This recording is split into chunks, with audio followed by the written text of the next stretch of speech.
Hello and welcome to VistaTalks, interesting discussions with interesting people from all around the world. I'm your host for today, Priscillia Charles, and today I'm delighted to be joined in Studio 2 by Andreas Palm, who is a digital platform and content professional. You're very welcome, Andreas. Thank you. Thank you for having me. So Andreas, first, let's take a trip down memory lane, because you studied international politics, law, economics, business in Australia and Sweden, but then you started your career as a content specialist in various global organizations, including Ladbrokes e-gaming, and most recently, Sony Mobile Communications, where you led the digital platforms teams. So first, I'd like to ask you, what drove you to specialize in this field of content creation and digital channels rather than your field of study?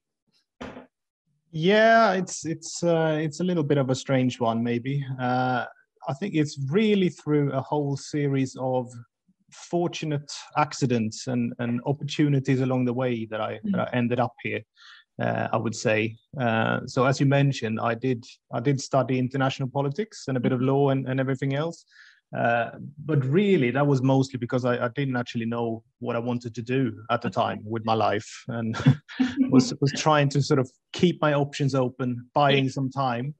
Well, luckily for everyone, and especially myself, maybe I knew I was never going to become a politician or anything by studying politics, but it was one of those where I just didn't know what to do, and I thought I need some sort of education. But at least the good thing about my study, I think, is that, you know, when I was done, I came out still not really sure of what it is that I wanted to do, but at least I had some useful skills that I've acquired, you know, analytical thinking, problem solving, and things like that, which I knew would be useful. And you know, I don't want to bore everyone going through all the 20 years or so with my life, but to cut a very long story short, I started in Sweden, and then I moved on and did one term in Australia, and then eventually I ended up in London when I'd finished my uni studies, again sort of just to try and figure out what I wanted to do. And I applied for this job at Ladbrokes eventually. The main reason for applying there in the first place was because I like sports. So I didn't really know too much about the company or anything, but I knew they were about sports, and I liked that.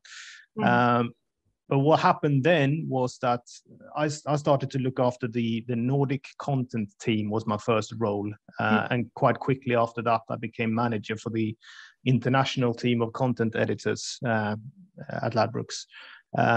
So the guys that were, you know, writing content for the websites and emails and social channels and so on for all their countries. And we covered everything from, I had teams, you know, from China and Thailand in the east to European countries and Canada in the west. And that was it became almost like my first sort of, I don't know, penny drop moment for me, when I realized that, you know, everything is not a one size fits all when it comes to content. And I started to see the importance of you know, understanding the cultural and linguistic differences when working with international marketing. And then I found myself quite sort of enjoying learning more about it. You know, what can and can't you say in China, and what are the differences between formal and informal languages in German, and all those things, and you know, learning about it, and then seeing the impact of how truly localized content would have on the results of our marketing there. Absolutely. It was quite interesting, and you know, adding that local flavor. So it's a long story, but that's kind of, I think, where my, I don't know, passion started when it came to content creating and working in content in general and digital, and seeing the power of that it could have, and the results, and the complexity of it all. And it's basically since then that I've been sort of voluntarily stuck in this field, I think. Well, Naturally, kind of, but give you a fantastic understanding and experience to prepare yourself to move into a more, like, if I say, full-time localization type of role, which you had really by default. But such a good experience indeed. So now let's move on to a very specific and interesting topic, that is multi-channel and digital channels, which you led at Sony Mobile Communications. Can you tell us a little bit about your past experience there? I mean, when it comes to ensuring that digital platforms provide a good customer experience, which is, so essential these days. Yeah. So as I mentioned, I think very briefly, content marketing is quite complex. And when you start to add multiple channels and multiple markets and languages into that mix, that becomes, or could become, almost sort of infinitely tricky to manage and get a grip over. And as you mentioned then, so at Sony, when I was there, I was looking after all these customer facing channels, everything from website to social media, emails, and our own app and so on. And what we did there, I guess, was look at, the first thing to bear in mind is that not all the users go on all the channels. And whilst it's important to be consistent in the messaging and not always, it's not always necessary, I think, to have the exact same tone of voice across the board. People use certain channels or certain platforms for a reason, and customers and users, they may have certain expectations of the type of communication or comms that they expect, depending on what channels it is that they choose to interact on. So I don't know, a very simplified way of explaining it could be maybe that, for example, you have a user interacting with a brand on a social channel, Instagram or Twitter or whatever it may be. They would probably expect a slightly different tone of voice than those going straight on a corporate website, for example. Yeah. So we kind of applied that logic when I was at Sony, and tried to first establish at quite a high level what it was that we wanted to get out of the user journeys as a whole and the customer experience as a whole. I mean, to put it simply, in our case, for us, the ultimate goal was to push as many people further down the online purchase funnel and basically just sell more products. And then we had to obviously look at the mix of channels that we had at our disposal, what else is out there, see what the current user journeys look like and the current customer experience and how well they work when it comes to supporting that goal. And what I think or have found is that the best place to start when it comes to sort of looking at the overall customer experience is to try and alleviate any known pain points that you have in the user journey and continuously optimize that way. So I try to instill this mantra that it's very hard to improve something by 100%, but it's quite easy to improve 100 things by 1%. Yeah. So it was sort of with that mindset that we set out to look at the user experience across all the platforms. And again, each channel plays its own part. So if you start looking at the user journey and the user experience from a more holistic point of view, and start by looking at the end goal, in our case, selling stuff on our e-store, as I mentioned, and then almost start to untangle it backwards to identify what role that each channel plays in that journey, in that experience. So that's kind of the approach that we took. We identified a sort of content framework by channel with some simple do's and don'ts, some simple guidelines by channel, and based on that role that the platform would typically play in the user journey. And then from there, you then set out some frameworks on, how do we best tailor the content, still making sure that the messaging is consistent across all the touch points, but that it supports the overall goal and that it's relevant depending on where the user is. With something like, I don't know, 20% variation in tone of voice and wording based on the channel. Yeah. So it was kind of, that's the sort of general approach that I'm used to, and that works quite well. I'm trying to think of a good example to try and sort of paint this picture of working backwards a bit better. Maybe one quick one could be, so again, from my Sony days, when we had a product launch and decided to have a campaign around it a couple of years back, and typically, you know, you would start to agree on things like the core assets, the taglines, and the imagery and videos you would have there for the campaign as a whole on a high level, and then start to tailor it by channels. We of course did all of that too, but sort of the first step that we did was to map out and try and anticipate the full user journey, and kind of just make sure that all our ducks were in a row first.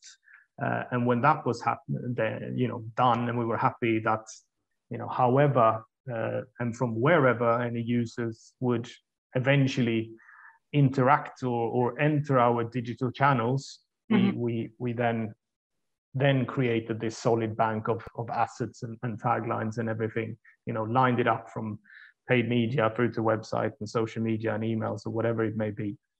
And obviously the idea behind that approach was to ensure that, you know, the full user journey and the full user experience is not missed off. You know, it's a bit like if you're a normal shop on the high street, if you spend all your time, money and efforts on dressing up your shop window to get people through the door, and then just leave all the products in a pile inside the shop, and hope that they go through them and find the stuff, rather than sort of fix the shop first and then dress that window to get people through the door. Makes sense, for sure. And so you're talking about multiple platforms, but building this customer engagement and loyalty requires a multi-channel, as we mentioned, but also a multilingual approach if you're to succeed globally. So reviewing and reframing the relevant content to ensure it's multilingual and published through multiple channels is vital, as we mentioned. So how important has this been in your role, if I may say, considering your background and the importance of reaching a global audience for a brand such as Sony Mobile, for instance? I mean, it's been definitely important. We were global. I don't know if I mentioned, but I was working in the global team, but obviously my role was ultimately to support all the local teams. So the planning happened globally, but the implementation had to be done sort of locally and in the relevant languages and so on and so forth. So it's super important.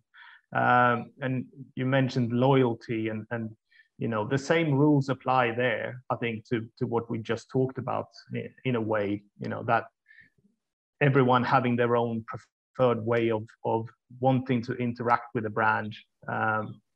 You know, at Sony, for example, we did quite an in-depth study to try and sort of establish how and where our existing users preferred to be communicated to by us. And it was, I mean, it's not a super surprise probably, but most of them said email is quite a passive one, and you can choose when you want to read it yourself. But then that was followed by social media and then push notifications. And of course, you know, they all wanted it in their own language. So in terms of squeezing out as much as possible when it comes to engagement and loyalty, you know, being able to communicate where these users want to be communicated to and in their preferred language is key if you want to have that edge. I think you know, it's a fine balance to strike when it comes to engagement and loyalty building. You don't want to spam customers. You don't want to have spam them with the same message everywhere. So it's what we did. Again, short. I don't know if it's a good example, but it's one example. We would actively work with our user segments and, you know, try and slice and dice them based on a bunch of criteria. You know, which channel do you prefer? Which do you focus on when it comes to communication? But obviously, language and location was key criteria to look at. So important. Yeah, no, exactly. And it's understanding where they come from, and where they are in the world, and how they prefer things to be sort of communicated to them based on all these local factors. Refactoring content based on that, and segmenting them, and localizing versions of websites or emails or whatever it may be, just to sort of build that loyalty and build that engagement, and local promotions or whatever it may be, just local tips and tricks that's relevant for that country or that audience.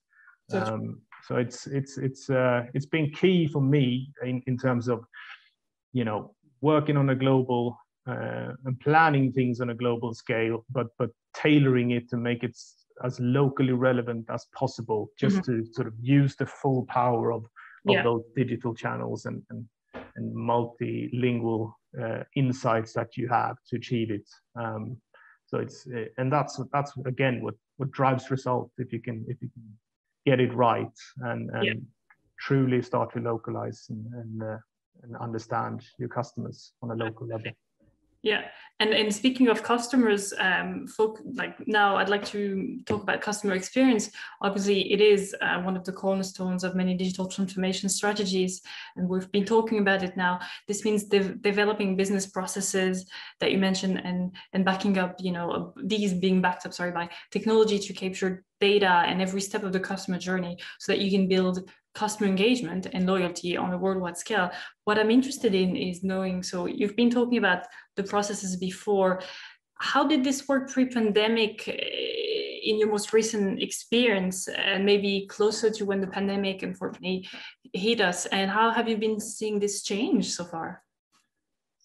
Yeah, that's an interesting question, because obviously this horrible pandemic, which has been not good for most of us, has had a very interesting impact, to be fair, on the world of digital. And I think, when we talk about digital transformation strategies and processes and technology, before, and this is sort of my view, but before the pandemic, there were many organizations that talked about digital transformation, talked about using data to drive decision making, and they became sort of buzzwords in their own right. My view, though, was that I think digital transformation and sort of working with the data for many companies before the pandemic consisted of, could be replace some old legacy systems with maybe some new enterprise solution that could do a bit of everything. And then that transformation was done, or there was a lot of planning and talk about transformations, but not too much action, I think. So what the pandemic has brought, I think, is a sense of urgency, and in many cases almost overnight forcing many companies to just embrace digital changes and make the leap. There was no other way to do it, and that has helped with bringing more confidence just to go for it and make changes rather than spend too much time planning. And that's my general feeling anyway. So I think you're right in terms of we talk about building customer engagement and loyalty on a worldwide scale and things like that.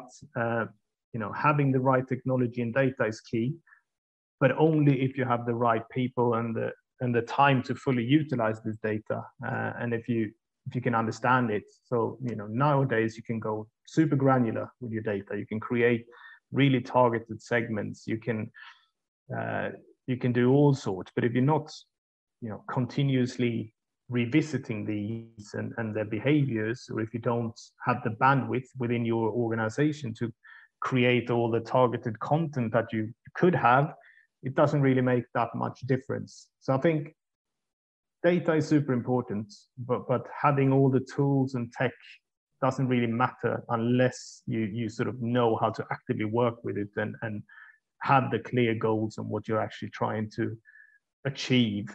And you talked about how do I see this changing now, and it's already happening. And I do think that this sort of general willingness to just go for it that I mentioned and be more digital will lead to more companies seeing the value of data. Sure. And the proof is in the pudding. I think I do believe that more of them are seeing the value. The results tend to come back, and in the world of digital, the results are often more black and white than gray, which you can see in other areas. And that will hopefully just feed more of these activities where more granular work around customer experience, both when it comes to your more traditional segments and localizations and so on, but as the return of investment more often than not is there, if you just do it reasonably well. I think the pandemic, as horrible as it is and has been, it has had an impact on what will happen in the world of digital going forward, and it's helped with the creating this little leap into companies trying to just go for it a bit more and maybe not plan for as much as they used to.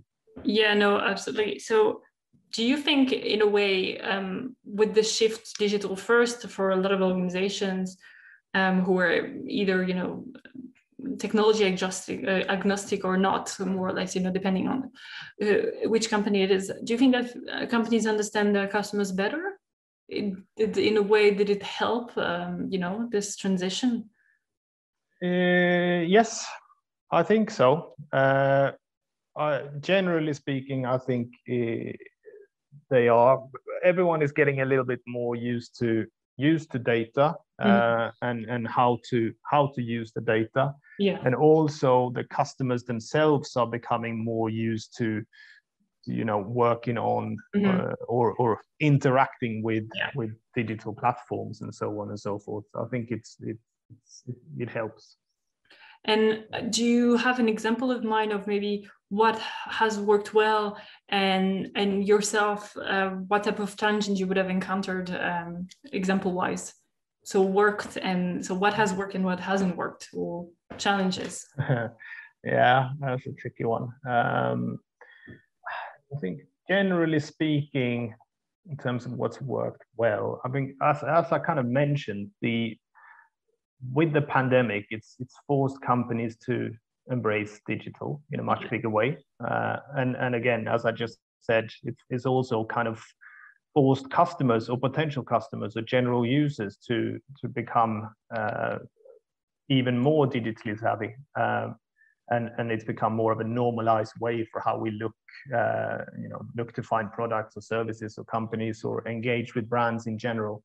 So in that respect, I think, trying all these new things out has worked quite well as a whole, simply because more and more people across more and more wider ages are much more used to interacting with brands and multiple platforms, and it's not such a scary thing anymore to speak to an AI bot or whatever it may be for more and more people. So I think generally speaking, it's worked quite well. In terms of challenges, there are plenty of challenges around customer experience and how to do it well. Obvious ones such as keeping an eye on competition and utilizing the data and the insights that's available. I think the internal mindset within organizations can be a big challenge to overcome in terms of getting things right. I keep coming back to this word holistic, but for me, it's quite important, to look at the user journey and user experience as a whole and sort of truly talk in terms of customer touch points, maybe rather than channels. I'm trying to think of, again, an example that might be relevant here. From a recent digital transformation that I've worked on for a client in the last year. Like everyone else, they'd identified that they were not sort of fully utilizing the data, and their customers' user journeys were suboptimal. And the first step that they did in their transformation plan was to sort out the data, get a proper data warehouse and data lake, and to start to understand what's going on, and then to use that to start optimizing each channel. Now, the problem with that, in my view, was that the organizational focus and the ways of working kind of needs to follow the same pattern as the data. And by that, I mean that if you collate all the data in order to be able to slice and dice it and be more efficient with how you use it, you're not optimizing the output if you don't also smash together your channels and look at them as part of the full journey too, with touch points, and rather than maybe individual channels, breaking these silos as everyone's talking about. You can almost be, there is a challenge there that you can almost be blinded by all the data that you have and the data you can track. And in this example, this client that I was working for to try and help out, they had their first campaign after they started. I started working with them, and they set up these KPIs for things like click-through rates on paid media and conversion rates on their e-store, and obviously they were chasing the biggest numbers they could get for everything, because they could track it now and they had all the data, they could get hold of it. But of course, all of these things are kind of interlinked, and often if you get a really high click-through rate, for example, the conversion rate will be smaller. It will suffer because you're just filling your funnel with as many customers you can, regardless if they're high intent ones or not. So it's, again, sort of looking at it holistically, deciding on the most important goal is key, and then optimize your experience based on that goal, rather than just chasing the biggest numbers you can find across the board kind of thing. I mean, you should still track everything and measure and understand, but each step can't really be a goal in itself, because it's sort of counterintuitive. So it's about, I think, the challenge then is to understand that, picking your battles and find the ones that best fits your company or your organization for whatever this particular campaign is. So I think that's a concrete sort of challenge that I've faced and can think of off the top of my head. That's important that organizationally everyone's on the same page and have this similar understanding of how to best approach this whole concept of customer experience and the use of data and the view of channels as part of that. Yeah, of course, yeah. And all of that, of course, is built on customer first approach. So how much would you say is how much is built on customer first approach? Well, I think in my mind, again, I'm speaking for myself, I think the ambition often is to be customer first and customer centric, and I think that's what everyone wants to do and aims to do, but it's not always that easy to actually do it. As I think I mentioned earlier, with a focus on communicating to customers or users on the platform that they prefer, and in the tone of voice that suits that channel, and so on and so forth. That's a start towards putting the customers at the center and having some sort of customer first approach. Again, I keep coming back to Sony because I was there for so many years, so that's where I've got most of my examples from. But when I was there, what we tried to do, we tried various tricks to try and be a bit more sort of customer first. We did data mining of customer service forums or social media posts or Amazon reviews and so on, just to sort of try and work out what our customers actually talking about, what's important to them. And quite often that actually differs from one country to another as well. Yeah. And then you use that information to hopefully, that makes it much easier to tailor the communication around what we then know that the customers actually are interested in, which immediately, made the plans more customer-centric in that respect. But as I mentioned earlier, it's not easy, and quite often, for a company, it's a specific new product that you need to sell or a new service, and the comfort zone tends to be that it's much easier to slip into this, to more of a product first approach rather than a customer first one, I think, which is understandable. If you have a new product out and you want to shout about it. Yeah, you want to shout about the latest features and the greatest new innovations that you may have for that product or service. So it takes quite a lot, I think, to dare to fully adapt to a true customer first approach, and then dare to stick to it all the way, I think. So it's getting there. There's certain elements for sure, and some companies are doing it a lot more better than others, but it's understandably we're not 100% there yet when it comes to customer first, I would say. And so you say that we're not there yet. Have you received any feedback, or you talked about the one you've observed, what the approach of some companies, but looking into the market perspective, what type of feedback have you received, and what channels, what languages have stood out for you? Well, it's a bit of a tricky one. I think not really as such. I mean, I've been, as I mentioned before, I am a big believer of localizing content to get the best outcome and to really squeeze the most out of it as you possibly can on a local market level, and down to there, and having that cultural awareness, and having a local finger on the pulse, if you like. So I think in that example, as I mentioned, I worked at Sony. I was in the global team, planning everything globally and then deploying it locally. And I did the same at Ladbrokes, actually. And it's quite easy to miss some of that local flair then.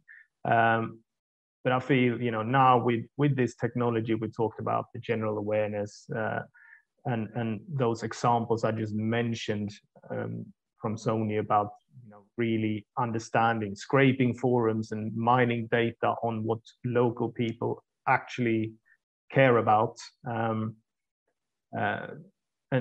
you don't have to rely just on what users in English-speaking countries think nowadays.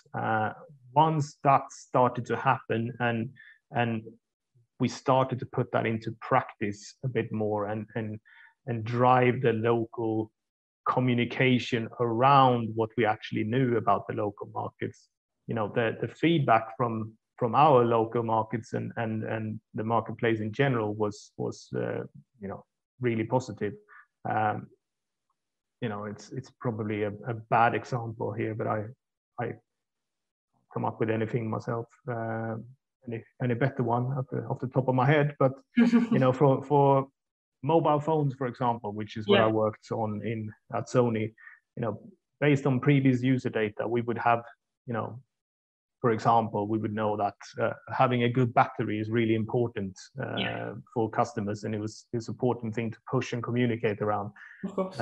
Once we started to sort of do this more granular mining of local data, that's first when we started to realize that actually, in, for example, Russia, customers valued performance equally high as battery, and in Taiwan, I think it was, camera performance was really high on people's wish list. And having these real life local feedback, and then using that to start to tailor the communications for these markets really had a good impact. And in terms of feedback and how it was received and observed locally and in the markets, that was a really positive jump, I think. So I'd say, yeah. Yeah, no, definitely. And now I want to ask you about tips. Having so much expertise, I mean, all global organizations these days are blazing the digital first trail. Obviously, we talked about this. So do you have any tips on how to stay ahead of your competition for any organizations looking to stand out of the world stage? Ooh, yeah, it is stiff competition for sure, as you mentioned. I think you can do this in so many different ways, but well, the simple answer, I think, to beat your competition in a world stage is, to do everything just that little bit better, a little bit faster, a little bit more calculated than your competitors. And obviously, data is a bit of a keyword at the moment, and it keeps coming up. But it is really important, to fully utilize any and all available data that you see that works. How customer engage with it, and what's needed to create that sticky content that makes people coming back and engaging with you as a brand. And as I said, it's about being granular. It's about localizing, keeping your finger on the pulse on what customers or potential customers want, and how things evolve. I mean, it doesn't, talking about digital first and things like that, I think for me, it doesn't necessarily mean, every company having to change tools and softwares and become super digital. It just means using those tools you have to be smarter and to be faster at what you do, and to keep adding these buzzwords that everyone loves. Another one is agile. And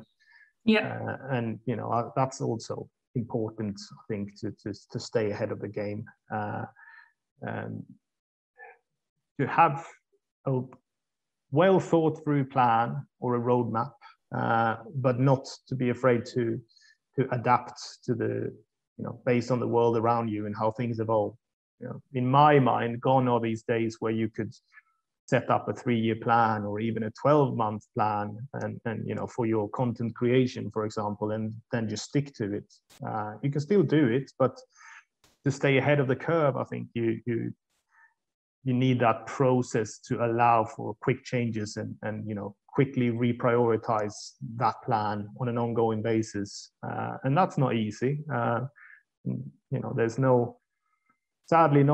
no magic wand to make this happen. I think it comes down to being smart planning, smart use of data, and having this willingness throughout the organizations to, roll your sleeves up and continuously challenge that status quo, I think. Innovating and the customers. Okay, thanks. That's very, very insightful. So I want to ask your opinion. What do you think of new platforms such as Clubhouse? Do you think there's other platforms such as Facebook or, Twitter that are likely to disappear? We're talking about, being innovative and different platforms. So what do you think?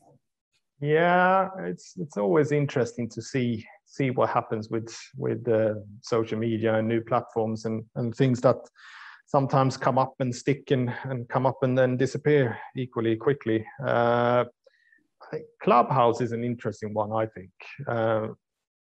Again, it's a new channel for brands to explore, and it does require a different approach compared to your more traditional social media platforms, I'd say. The more straightforward ways of plugging your campaign or whatever it may be doesn't really work on Clubhouse, as an example, where people listen in to learn about topics or to get other people's view and so on. I think so. It all comes back to content is key, as always. And if you don't have, with Clubhouse as an example, if you don't have anything meaningful to say, I think you'll get caught out quite quickly, and you know, you will lose your audience and they'll never come back. So it's about doing it right and making sure it's useful, and it should be useful for organizations when it comes to, you know, maybe more subtle brand awareness building or things like that. So I think Clubhouse and new channels in general could be good for brands to try out as an alternative, to get your messaging out, or some of the messaging out. But it does require some planning, and it does, you know, you need to bear in mind that, you know, you need to add value to that community. Otherwise you will be very short-lived and it can backfire rather than help you. I mean, it's a bit similar to podcasts like this one, I guess, where, you know, it could work very well for some companies if you do it right, and if you do it in a meaningful and engaging way, and you know, customer first is key in this regard for these types of platforms, I think. And you mentioned the old, more traditional ones, like Facebook and stuff. I think when it comes to these, I don't know, more established channels, maybe we can call them, Facebook, Twitter, and so on, I think there's still a place for them for quite a while still. There's still a lot of people engaging there, and you know, for companies, there's still a return of investment, and it still stacks up. But it depends on the organization, the company, the products or the services, obviously, and the target audience. Facebook is not as young and hip and happening as it used to be, and so more of a millennials type of tool rather than exactly. And it's the same with that. And now obviously we have other stuff like, you know, whatever, TikTok and things like that, where again, it provides an opportunity for organizations, but, you know, refactoring and making sure that you just don't jump in head first without understanding what that audience is in there, and what's needed to sort of maximize it is key. I think, you know, there you need a 30-second videos, TikTok to make it work, and at Clubhouse you need good content. Yeah, and do you see any future trends? We're talking about, you know, how some platforms are, you know, becoming bigger and bigger, but do you see any future trends, I don't know, for the next 5 to 10 years, like there will be game changers from a digital first perspective? I don't know. I'm sure there will be. It's just that I'm not sure I can see them. I mean, new things will come up, and some will stick and some won't stick, I think. In terms of game changes, I don't know. I think that's quite a tricky one to see until you see it right in front of you. The only thing I would maybe say is that, you know, it's important that companies are set up and equipped to jump on and try these new trends, whatever they may be, which will give everyone a chance to beat your competition in the long run. But we know things that happen, it's not exactly game changes or new things, but, you know, AI-powered chatbots, for example, are now being more widely used, and, you know, often they're actually not that clever yet. Some are, but there's still a way to go, I think, to make them sort of really seamless and work perfectly well, rather than just, you know, answer 3 questions and then send you to an actual person anyway. So I think there's this companies that can do that sort of stuff right and in a seamless way will have an advantage. And you know, we also we use our voice more and more nowadays to look for things digitally. You know, we talk to Alexa, we ask Google, and we ask our TV to put on certain channels for us and switch our lights off by talking to the lights and so on. So I think with a younger generation, you know, that's one of those things where they almost start to expect that you can talk to various products, and all these things are just sort of clever use of data, having a plan for how to serve up relevant marketing content to this new younger generation that's coming up and will start to buy more and more products based on where they are and how they interact digitally, will help companies to get an advantage if they can crack that. So I'm not sure about game changers as such, but I'm a bit of a boring, broken record. But ultimately, it does come down to data and how it's processed, how it's used, which is basically the backbone of what IoT is at the moment, connecting products and processes and being smart about it. I know a lot of companies and industry experts and so on as well, talk about when we get to this full rollout of 5G, how that should help speed up processes and allow for more connectivity and thereby allow for even more innovations, I think. So maybe that's not a game changer, but it might be an enabler to game changes potentially that I can sort of think of off the top of my head. Thanks, Andreas. And is there anything else you'd like to share with our audience today? It's the end of our interview, and thank you again for all of your really insightful, I wouldn't say comments, but perspective and sharing your experience and your journey up to now. So tell us. Maybe to just summarize a little bit of what we've talked about and the sort of key takeaways, maybe from my perspective anyway, around these topics. We talked about customer experience and the importance of looking at that from a full user journey perspective and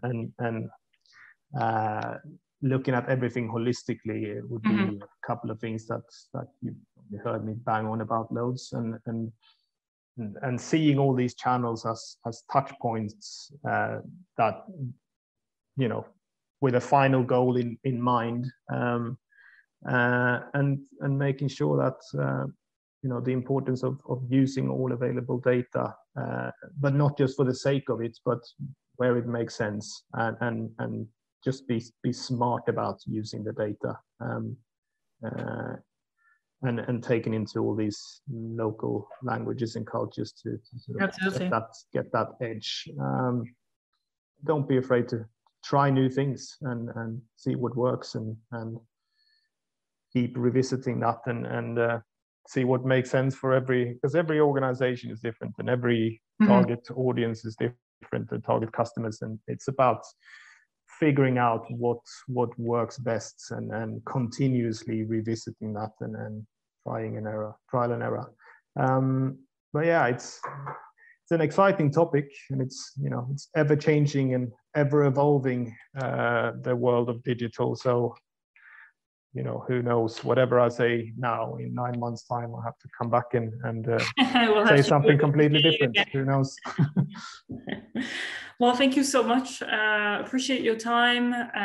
Thanks again for all of the really insightful views and perspective, and we look forward to chatting to you soon. As you said, maybe new trends. So we might be, who knows, I might be on to you in a few months' time to see. Yeah, we'll see how the world has changed. Exactly. Hopefully for the best. Yeah. Great. Now, thank you. Thanks for having me. Thanks to you, Andreas. So that's the end of today's show with Andreas Palm, digital platform and content professional. Please make sure to tune in again to see or listen to the next VistaTalks show, where we'll be discussing more interesting topics with interesting people from all around the world.